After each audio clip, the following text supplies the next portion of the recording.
Hello, welcome everybody to the No Normal Show for Thursday, January 7th, 2021. Yay, we made it to 2021. It's our show brought to you by Revive Health. It's our weekly deep dive into a hospital and how hospital and health system marketers can navigate what we call the no normal. Though I don't know, maybe it's all normal again. Not sure whether we should change the name or not. I'm Chris Bigelow. Hello again, everybody. Health systems practice lead at Revive Health and your host for the show. I'm joined as always by Chase Kleckner, Senior Marketing Manager at Revive Health and our show's producer. Hello, Chase.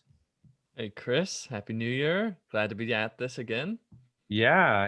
And I am thrilled to welcome perhaps the best timed guest we've ever had, Jon Bigelow, who is the Executive Director of the Coalition for Healthcare Communication, an organization advocating for the free flow of credible and accurate health information. He monitors health policy issues for the health communications and marketing industry, with membership spanning advertising, marketing, scientific communications, print and digital platforms, and point of care education. Jon was previously CEO and president of KnowledgePoint 360 Group, a leading provider of multi-channel medical communications, consulting, benchmarking, and workflow solutions in the United States, United Kingdom, and Germany, as well as president and editorial director of Kliget Publishing. He also is a board member and past president of the Association of Medical Media and serves on boards for two companies and an ocean sciences laboratory, and is here today to talk to us about healthcare policy and politics. Not much going on there, Jon. Not much at all. It's been a slow week. It's been a slow week. It's so great to have you, and I can't tell you how many times people who are attending, we have changed this and updated our agenda because some things have been happening. But perfect timing, Jon. Really looking forward to diving in for what you have to tell us, because you have a lot of important stuff to share. So just some quick housekeeping notes before we get into that. If you're new to this podcast, on the No Normal Show, we share industry trends, research, stories from those from both inside and outside healthcare. Anything that will help you navigate what we call the no normal. If you want to know more about what we mean by the no normal, check out a blog post that we wrote sometime last year, about 2/3 of the way through, that kind of shares our perspective there and the principles for navigating the no normal, which of course we think will last at least through some part of this year, maybe beyond. You can find that link in the chat function in your Zoom window. And in fact, we will use the chat function to post links as we go through this. You can also use the chat function to talk to other attendees if you're attending live. If you have a question for us and are attending live, make sure you throw that in the Q&A queue in Zoom. That's what we monitor to look for questions for Jon or myself or Chase. We'll be looking at those as we go through today. Always have time at the end, but if anything gets put in there that seems relevant to answer as we go, we'll stop and we'll take those questions as we go forward. So make sure you put those in the Q&A queue. Also, remember, if you're new to this, you can subscribe to this podcast on iTunes or wherever you listen to podcasts. And by the end of today, we will have a recording of the show up on our website. So you can also access it that way or share it with other people that way. You can find that at our website at thinkrevivehealth.com/COVID-19. So this is the part in the agenda where we say, highlight, is there anything we want to talk about in the news before we get to the content? Which is a little bit hysterical, right, Jon? Because we intended and will talk about the ramifications of the changes that have come about since the election on healthcare policy. But obviously, we did not anticipate yesterday. So I don't know how much yesterday really impacts those policies. Maybe you want to talk about, there's a couple of things that happened yesterday, right? There was the Georgia results, which definitely would impact them, but then also the chaos in the Capitol. Yes, and I think we should talk about both because, all new presidents come to office full of hope and promise. But in the spirit of no normal, Joe Biden faces some very unusual constraints as he comes into office. Certainly, part of it is that he faces multiple crises on day one. The coronavirus situation is getting worse and will continue to get worse for a number of weeks. Economic situation is a major problem. Just within the last few weeks, we've learned of a major cybersecurity hack, and they still don't know the extent of it in the government. There's the concern over racial and social injustice, the concern over climate change. Another sort of unusual problem is that as Biden comes in, 1/3 of the American population doesn't think he won the election. And as yesterday's stunning and tragic events in the Capitol illustrated, the person he defeated is not making it easy in this transition. This is ironic because actually in the context of other election results in the 20th and 21st centuries, President Biden had a pretty decisive win. He won by more than 7 million popular votes. His 306 electoral votes are more than or the same as a number of other recent presidents, such as, for example, Harry Truman or John Kennedy or Richard Nixon in his first term or Jimmy Carter or George W. Bush in his first term. So it was a decisive victory that should be giving him a mandate to govern. And yet he faces now an opponent who is creating a lot of problems for him. And this will be the first time since 1933 that a new president has come in where the person he defeated, in this instance, it was Franklin Roosevelt defeating Herbert Hoover, where the person he's defeating is planning on running for election again in 4 years. And unlike Herbert Hoover, Donald Trump has a Twitter account. And He did have a Twitter account. Does he have it again? And Is he it has back? a different personality. So Yeah. Aside from that, there's some other things to consider. One is that the Democratic margin in the House was reduced in the election. It's 4 or 5 seats, depending on a couple of seats that still have to be determined. So Speaker Pelosi has to work very hard to hold together her moderate and progressive members. In the Senate, Biden got a big victory this week when the 2 Georgia seats were flipped to the Republican Party. What that means is the Democrats theoretically have control of the Senate, but control is a relative term. It's a 50-50 split. That means that the vice president, who will be Kamala Harris, casts a tie vote, and that allows the Democrats to organize the Senate. It does not mean it's going to be really easy to pass legislation because the Democratic caucus, first off, ranges everywhere from the Bernie Sanders liberals to the Joe Manchin moderates or even conservatives. You can't afford to lose a single vote on any confirmation vote on any initiative. There is no prospect now of repealing the filibuster. So that means any major initiative will need 60 votes, except if it can be categorized as a budget reconciliation. And that means you need to win some moderate Republicans as well. So it's not a free pass, but setting the agenda is the big reason it makes a difference. As the outgoing Senate Majority Leader Mitch McConnell has demonstrated repeatedly, including just a week or so ago, when despite President Trump, the Democrats, and many Republicans all being in favor of $2,000 stimulus checks, McConnell refused to allow it to come to a vote, and therefore the idea died.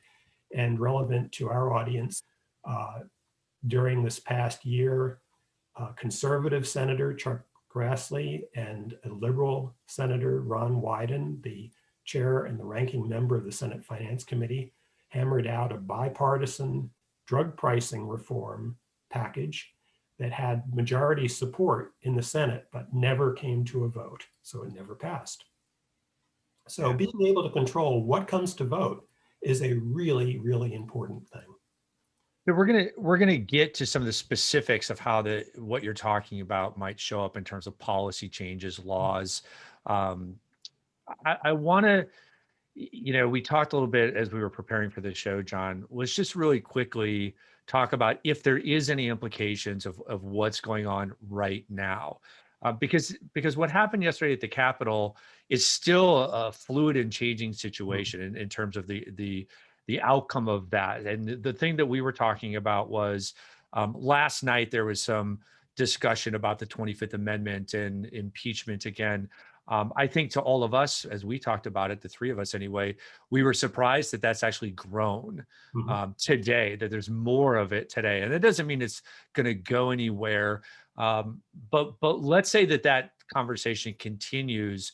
What do you see as the potential impact of that dynamic alone, if there was an attempt to try to remove President Trump, or he was removed? Is that going to make a big difference in the things we're going to talk about in just a second here?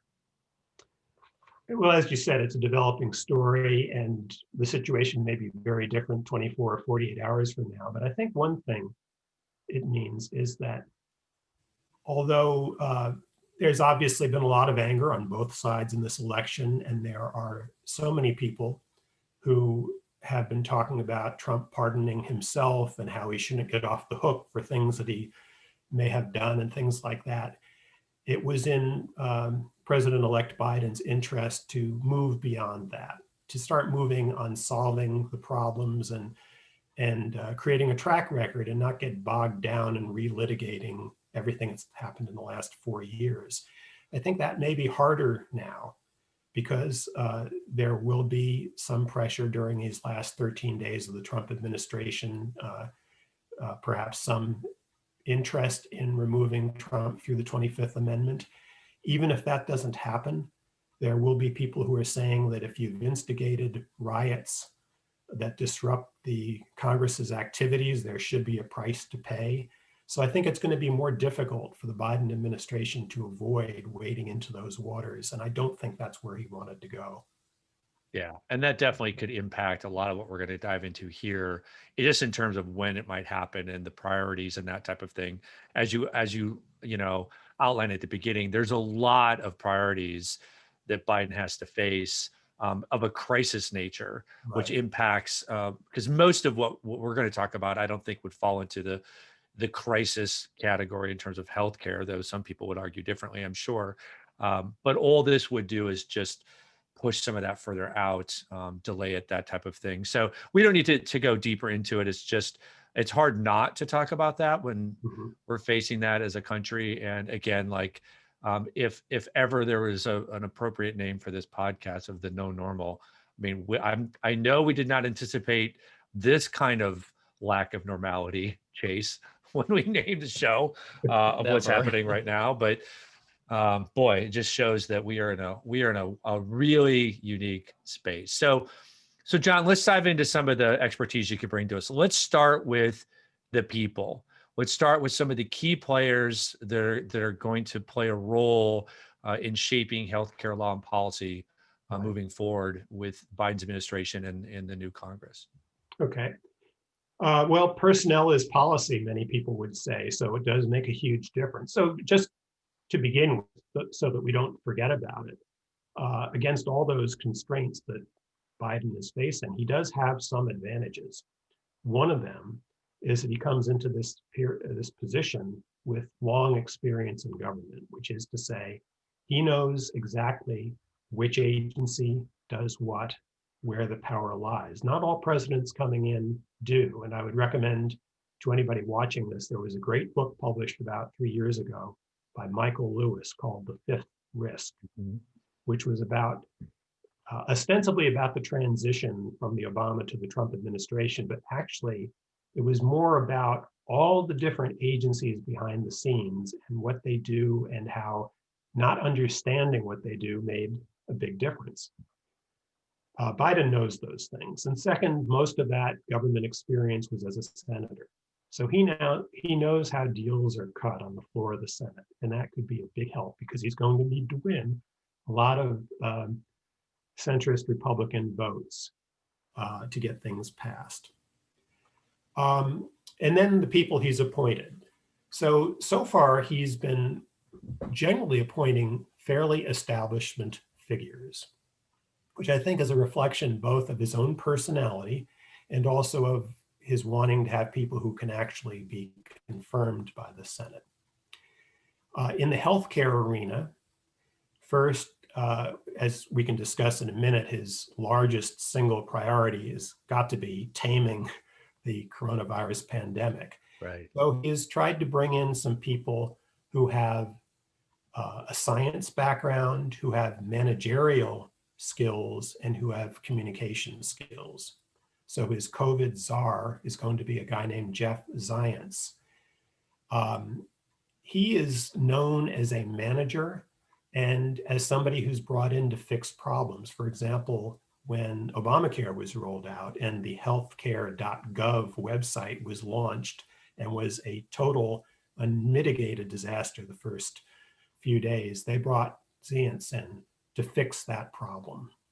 So they have a problem solver. They've got a communicator in the form of Dr. Vivek Murthy, who's going to come back to his role as Surgeon General, and in the form of Dr. Rochelle Walensky, named as the director of the CDC, partly because of her credentials in public health. She is the head of infectious diseases at Mass General Hospital, but also because she is a very media savvy communicator. And to the extent that CDC guidelines have been ignored, she may help them be taken seriously. Probably his most significant health appointment of all will be the Secretary of Health and Human Services. And for that position, he chose Xavier Becerra.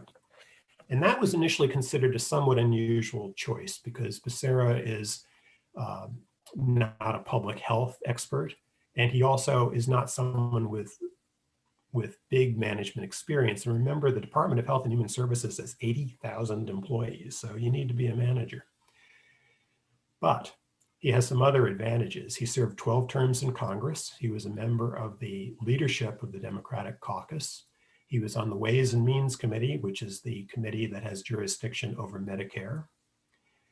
He was one of the people who helped push the Affordable Care Act through Congress. And then more recently, he has served the last 4 years as Attorney General in California, where he is perhaps best known for his role as the head of the pro-Affordable Care Act side in the case that's currently before the Supreme Court about the constitutionality of the Affordable Care Act. This is where the attorneys general in Texas and several other states have sued to say that the Affordable Care Act should be overturned. And Becerra, as the Attorney General of California, along with some other attorneys general, is arguing that it should not be overturned. And that case will be coming to a decision this spring. He also has some other qualifications, if you will, that may be more concerning to the hospital and pharmaceutical industries. He has backed a ban on pay-for-delay deals between the branded and generic pharmaceutical manufacturers. California became the first state to have such a ban. He settled a landmark case for something like $500 million against Sutter Health, which is a large, as you would know, network of hospitals and physicians in California, charging that their, what he called anti-competitive behavior had driven up health costs. He filed a suit to give states more ability to regulate pharmacy benefit managers. He has argued for using march-in rights to remove the patents for companies so that remdesivir could be produced more cheaply for use in the COVID pandemic. So those kinds of positions will give the industry a little bit of concern. Can I ask you a question, John? And you may or may not know this. The case that you talked about, the Sutter case, I think a lot of our listeners keep an eye on that case for a couple of reasons and similar cases, because the anti-competitiveness comes in kind of two forms. Typically, it's about the pricing, which they really went after Sutter. And I believe Kamala Harris is the one who started that as AG. I could be wrong. But also from the fact of mergers and growth kind of creating anti-competitive situations. So you mentioned that Becerra settled the case. Do you know whether that settlement was like, let's move on kind of settlement, or was he as aggressive as maybe his predecessor was? Because a lot of people in the industry feel like that was a pretty aggressive litigation, whether you agree with it or not. Mhm. I don't know if you have a view on kind of how he saw that, given it was settled. I don't have close insight on that, but I think that it was a significant enough settlement to be declared a victory, Okay. this side, and sending an important message Yeah. to other healthcare systems. And I think that was probably what he was intending to do to begin with. Okay. Perfect. Thank you. So, so, so a lot of names there, a lot of new names. Obviously, as you said, the names matter Mhm. because, I think I said mistakenly in the beginning, there's not a lot of crisis components that we're going to talk about. Completely, I don't know why, missing COVID. Especially given Chase, every single time we do this, there's been a new record set the day before. I'm starting to feel like there's a correlation there that I don't like, because we set another one yesterday in terms of deaths in this country, daily deaths. And we set one the day before, I think, on hospitalizations or sometime this week. So obviously that's a big deal. And obviously a lot of people are familiar with the names, whether it's Fauci, whether it's Azar, that have been connected to this. But even beyond that, I think people in the industry are familiar with some of the personalities. For example, I can't think of her name. I'm sure you will know it. I believe she's the woman that's the head of CMS, but has been in the spotlight for the wrong reasons in terms of engaging PR firms for her own personal brand building and that type of thing. So Yeah, the that's Seema people Verma. matters, right? Who's that again? Seema Verma. Right, and head of CMS, right? Right. Right. So really important, I think, for folks to understand, the administrative changes, the people in place. What about in terms of Congress, in terms of the Senate and the House, and how this shift in who's in power, when we see different names maybe come forward from a healthcare standpoint? Well, it's a good question. Just before I answer that, let me just pick up on what you were saying, though, about Yeah. the controversies you mentioned.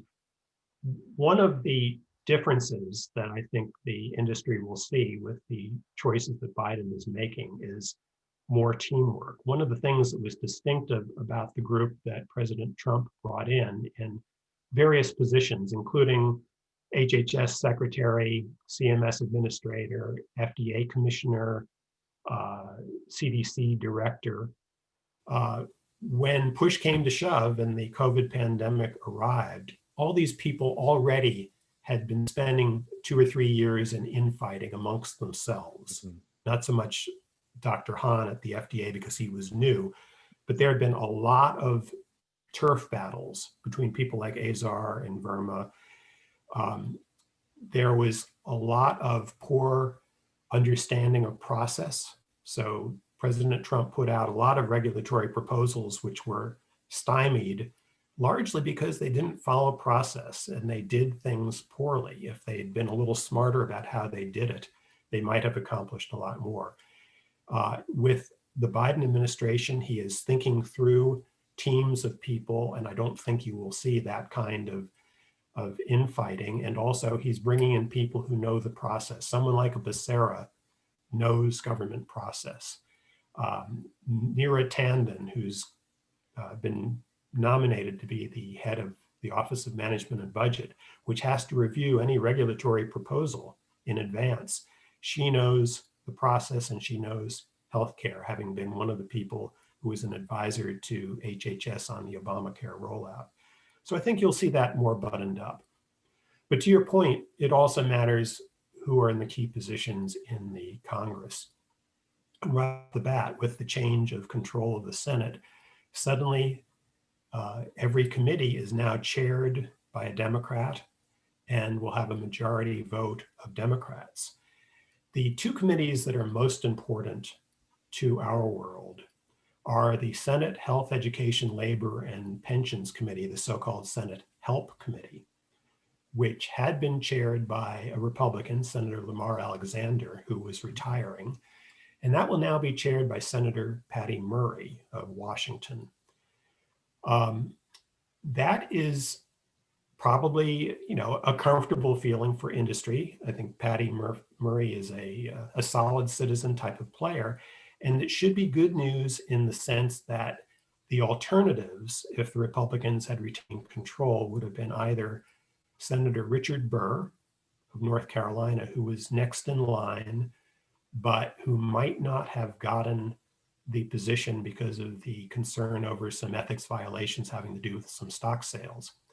But he would have been very hard on the Food and Drug Administration. He comes from a tobacco state, and tobacco and vaping regulation has been a major issue for him.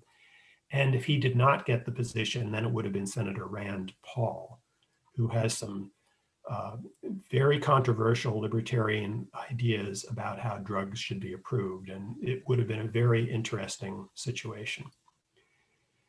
The other key committee for this industry is the Senate Finance Committee, which has jurisdiction over Medicare and Medicaid. It also, of course, has jurisdiction over tax policy. And there, Senator Ron Wyden will become the chairperson.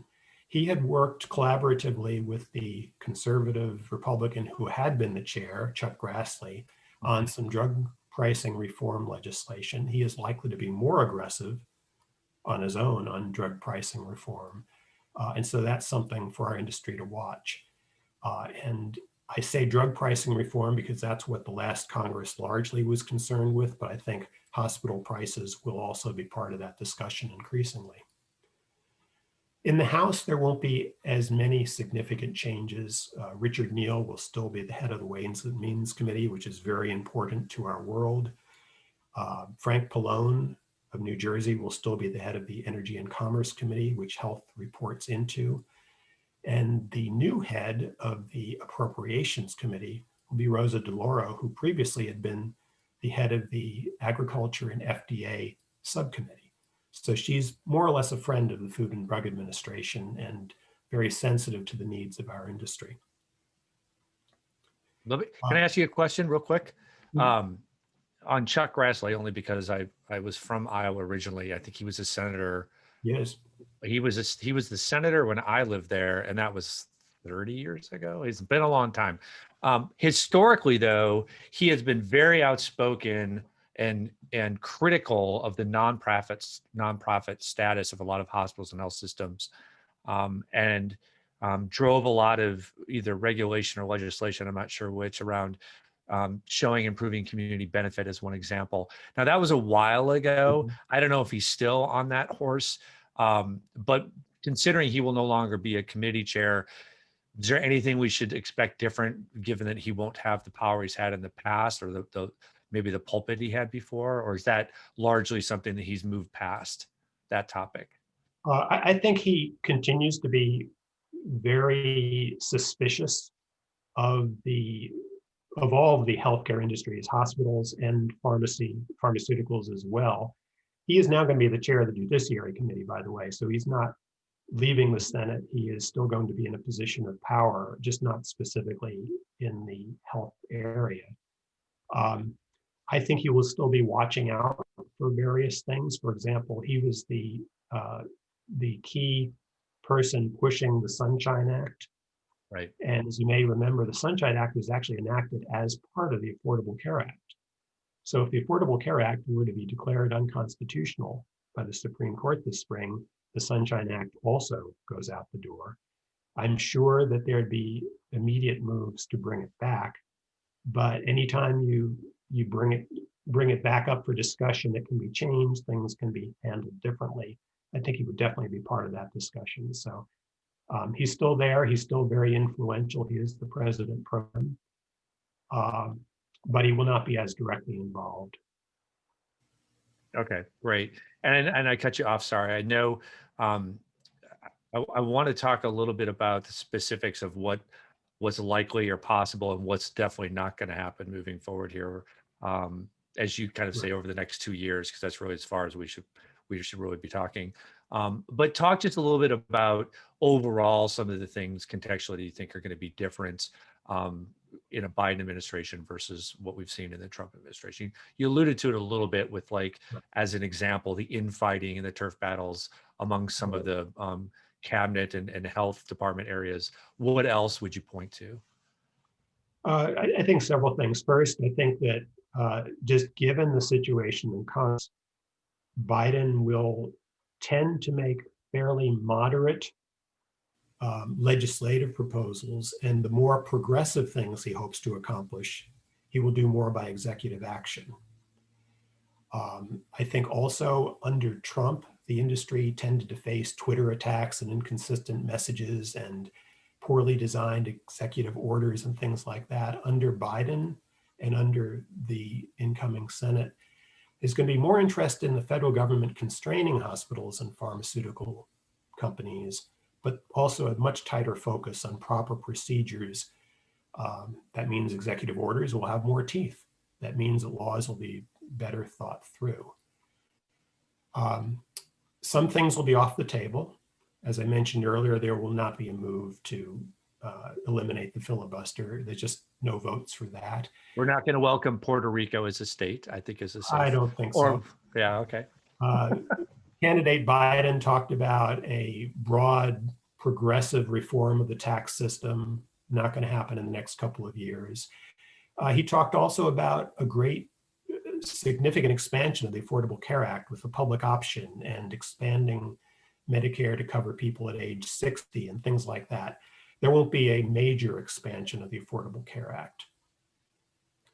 So what will there be? I think, of course, there could be new priorities that come up because every president every day gets up and faces whatever international crisis may happen.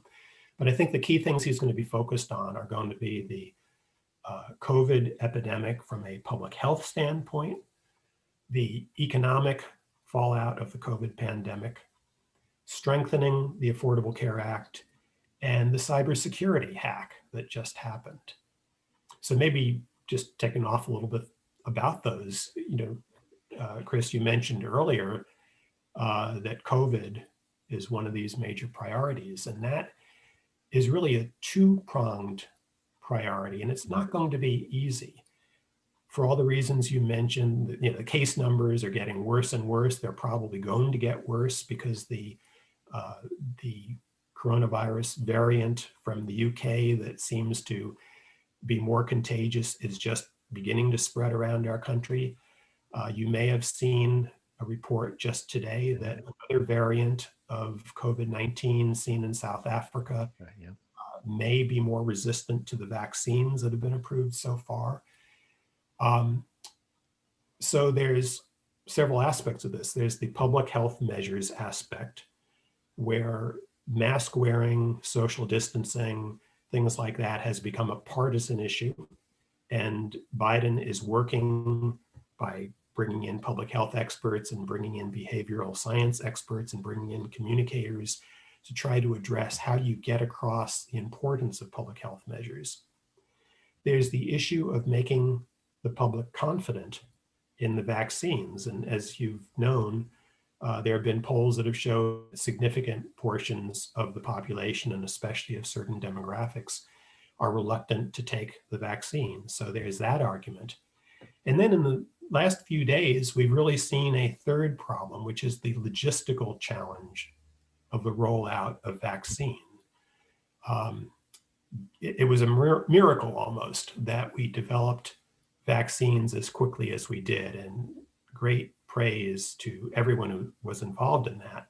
But it is clear that there wasn't enough attention given to thinking through and funding the supply chain and the logistical challenges of delivering those doses into people's arms. About 5 million or so doses of vaccine have apparently been delivered into people's arms so far. Dr. Fauci mentioned within the last 2 or 3 days that he sees the prospect of that ramping up to maybe 1 million vaccinations per day in the near future. But even that isn't good enough, because just think through the math here. Right. 331 million Americans.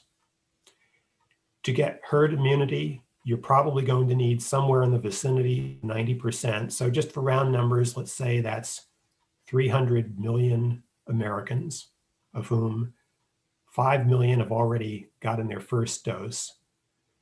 So it's 295 million Americans still to go, and we're 5 days into the year.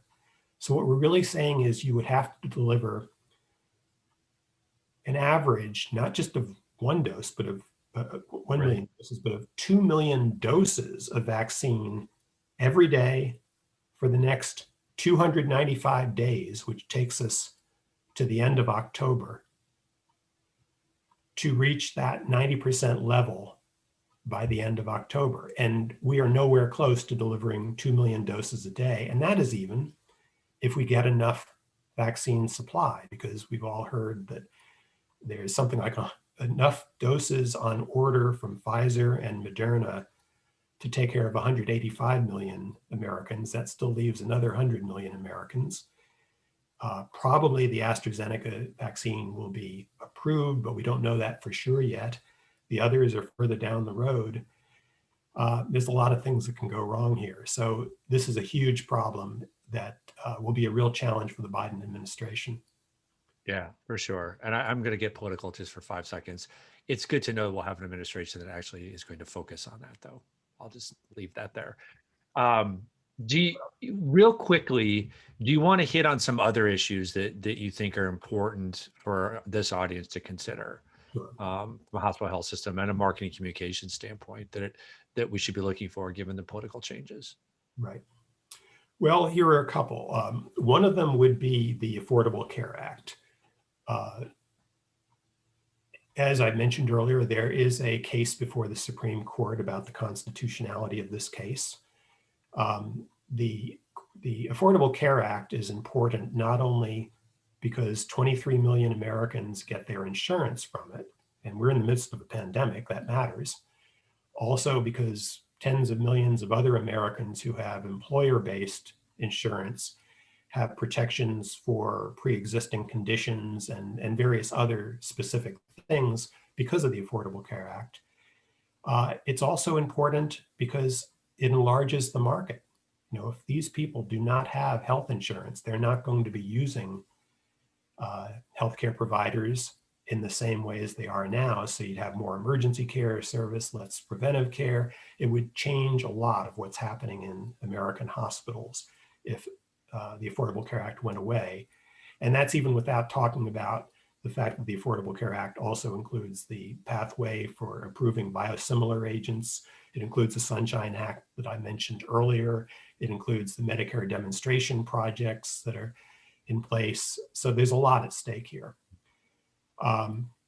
Now, I personally am suspecting, after having listened to the oral arguments in November, that it is not a slam dunk that the Supreme Court will turn down the Affordable Care Act. Many people assumed that after Justice Ginsburg passed away and was replaced by Justice Barrett, that there would now be a 6-3 vote against the Affordable Care Act instead of the 5-4 vote in favor of it that had previously existed. But there's a key issue in this case about the severability of one specific clause. The case hinges around the idea that because the tax reform bill of December 2017 eliminated the tax penalty for the individual mandate, therefore the whole law should go down. Justice Kavanaugh has, on a number of other cases, ruled about situations like that, that those clauses should be considered severable from the rest of the law. Gorsuch has ruled in one such case in a similar way. Barrett's opinion is not clear, but if any one of those three justices considers that to be severable, then the Affordable Care Act may live to last another day. So that's important. So that's something to watch, and that'll come down in spring. Should really look at it either way.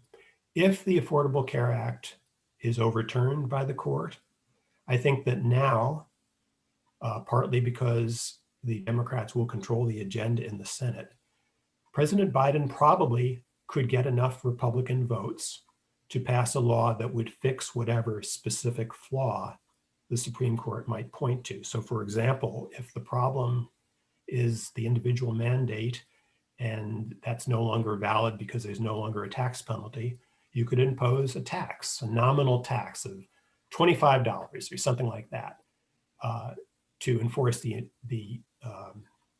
individual mandate. And I would imagine that Biden could get enough moderate Republicans to agree with that, given that the alternative is seeing 23 million people lose their insurance in the middle of a pandemic.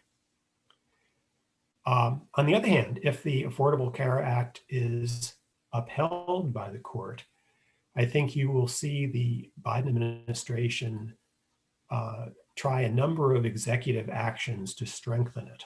That could include increasing the marketing budget to make people more aware of their options. It could include restoring the so-called navigators who helped people look through the different options.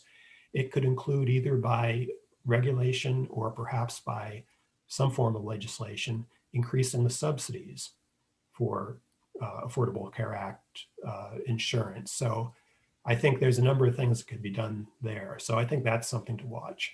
Well, can I ask you a question? Actually, it's not my question. I want to, before we go on from the ACA, there was a question that came in earlier and I wanted to wait till you covered it in the way that you just did, but I still think it's a great one. And it's less about what what could happen if, depending on the Supreme Court, and more about, do you see either way anything that this administration could do to just put this to rest finally? So obviously, since its inception, the ACA has been attacked. I mean, I don't know. I don't know how many times the Congress, or I think it was just the House, frankly, under Obama, like voted to repeal it. It was dozens of times, right? Right. Obviously, once President Trump got into office, there was a more serious attempt, and McCain blocked that. But it's continued to be under assault, and obviously now we have the Supreme Court. Do you believe the Supreme Court ruling might be the end of this continued assault, or is there something that the Biden administration can do to just, or is this just politics? Are we at a point now where, to your point, even some moderate Republicans would be like, look, we need this part of it. We're not going to worry about this anymore. I think that if the direct answer is, I don't think there's something that the Biden administration specifically can do right now. Maybe they can if they win some more Senate seats in 2022. But right now, I don't think there's anything they can do. But I think that if the Supreme Court upholds the Affordable Care Act, I think that public opinion on this issue has turned. It is clear now that a majority of Americans approve of the Affordable Care Act. That was not the case a few years ago. I think that the pandemic has increased the support for the Affordable Care Act. I think that some of the people who have been most vocal in campaigning against it are no longer going to be as prominent on the scene. So I think that the Affordable Care Act has survived. And as time goes by, people will be more comfortable with it. The entire tenor of the debate 2 or 4 years ago was, isn't Obamacare horrible? It's costing too much and it's an infringement on liberty. The tenor of the debate in 2020 was, in the Democratic primaries, the great support for Medicare for all, for something stronger than the Affordable Care Act. So I think this has somehow moved from being seen as the extreme left position to being seen as the moderate position. Okay, that's helpful. I know we're getting close to time. We've got another question comes in, but there's 2 things that I want you to hit on real quick, Jon, that we had in the agenda, and I want to make sure we address them. The first is, you've raised the issue of taxes on marketing and digital advertising, which has been brought up before. At least in my career, I've seen a number of times. Usually it's shot down on First Amendment kind of arguments that, hey, you can't tax free speech, and that's what advertising is. I'd love to hear your take if there's something different on that. And then also, just quickly, is there anything we should expect related to the January 1 price transparency regulation that a lot of health systems, what they're beholden to now, but many are kind of just, they're in a holding pattern to see what would happen. Maybe the Biden administration changes some things. So hit those 2 things real quick for us. Okay, and I'll do that in the same order you presented them. Okay. You're correct that a tax on pharmaceutical marketing, and to be a little more specific, it's actually to remove the tax deduction for marketing expenses, which has been part of the Internal Revenue Service code since the early 1900s. So this is a long time thing, has come up before, but I think it's more at risk today. The new fiscal reality is that whereas in the past we fretted over federal budget deficits of a few $100 billion, touching on $1 trillion once, in the days of COVID, we ran a $3.1 trillion federal deficit in the fiscal year ended September 30th. We will be running at least a $2 trillion deficit this year, and it could be a lot more depending on the next COVID relief bill. The interest rates are low right now, so it's not as much of a crisis, and you don't want to raise taxes broadly in an economic recession. Yet you can't just let these deficits continue to build and build. And that's even without getting into other projects that President-elect Biden may want, infrastructure projects, for example. So the fiscal reality is you need to bring in some revenue. And no one wants to impose taxes on the middle class, especially at a time like this. So there will be pressure to include in other bills add backs to bring in some offsetting revenue, and to remove the deductibility of marketing expenses is one of those things that could be considered a twofer. You bring in revenue, significant revenue, and you also can strike a blow against the evil pharma companies or the evil hospital administrators or whatever. There are First Amendment reasons that it would not be appropriate, but those arguments will be harder if it's broadened to include all marketing, not just pharmaceutical marketing. How that would play out, I really don't know. But I think it is a very large possibility, and where it would happen would not be in a separate law, but as an add-on. For example, the omnibus bill that was passed around Christmas this year, where the COVID relief bill was thrown in with the federal budget reauthorization, and then they threw in some other things like authorization for 2 new Smithsonian museums and deductions for some corporate meals. And they threw in a bill against surprise medical bills. In one of those omnibus situations, you could see something like a marketing tax thrown in. On your other point, the point about the rule for revealing price lists and various details about hospital charges, where the enforcement date was, I believe, supposed to be January 1st.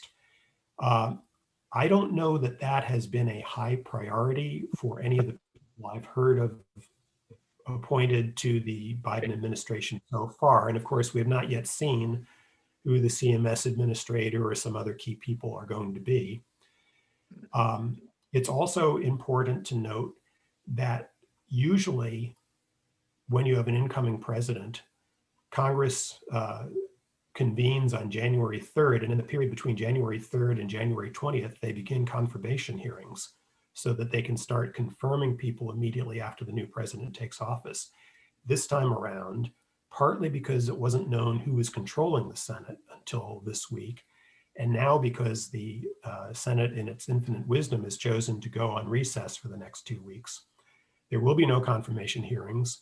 That means someone like Xavier Becerra is not going to take his position early in the Biden administration. A number of other key positions in the healthcare policy arena have not yet been appointed.